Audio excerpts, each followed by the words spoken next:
I heard you give a really interesting talk a few years ago at a Pursuit Volley camp on the inverted U of athletic performance.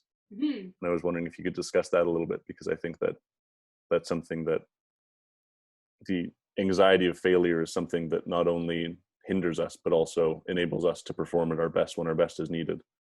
Yeah. And that was something that I thought you articulated quite well. Yeah, absolutely.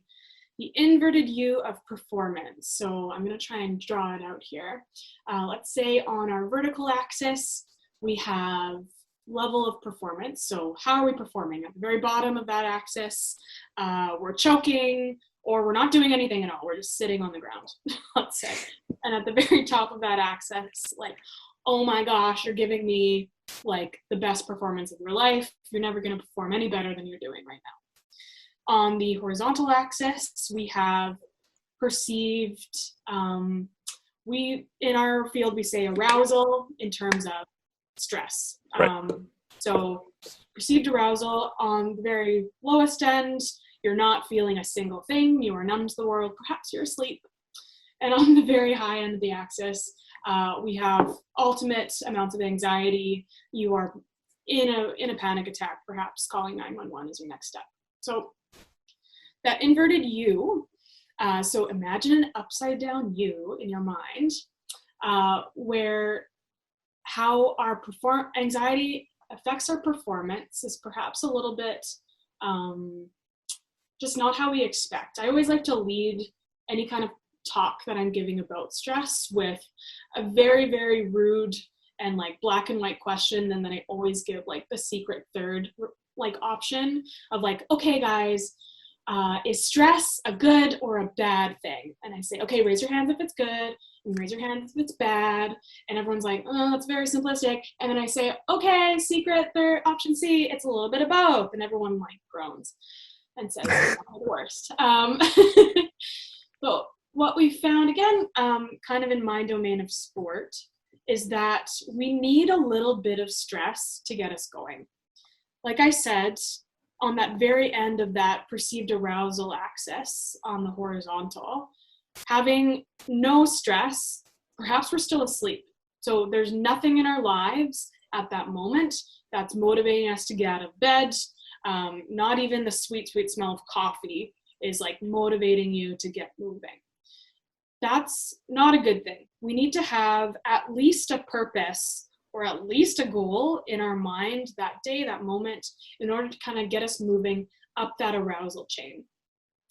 As we kind of hit the middle, that really nice sweet spot, the highest peak of the U, we're experiencing that Goldilocks zone of stress, of arousal. That's when our performance is the highest. So again, we're in that sweet spot. But the key to that sweet spot is that it varies person per person.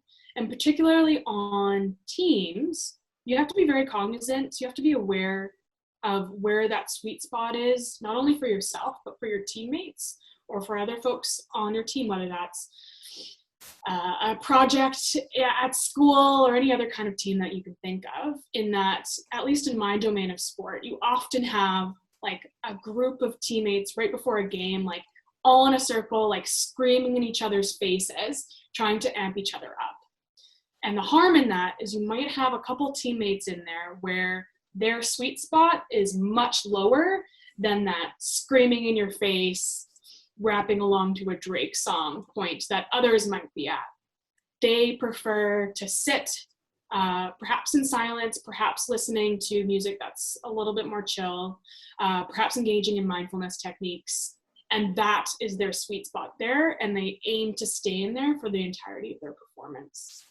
So that's what's very important there. And then, of course, as we go up into that high anxiety range, you and I both know that when we are so stuck in our mind, so stuck in a negative feedback loop, we're ruminating, all of that energy, all of that attention is going on what's going on in our mind, what's going on in between our two ears, and we're not able to give any other attention to what's going on to the environment around us. Thus, it's very, very difficult to, let alone compete at our highest possible abilities, let alone compete at all.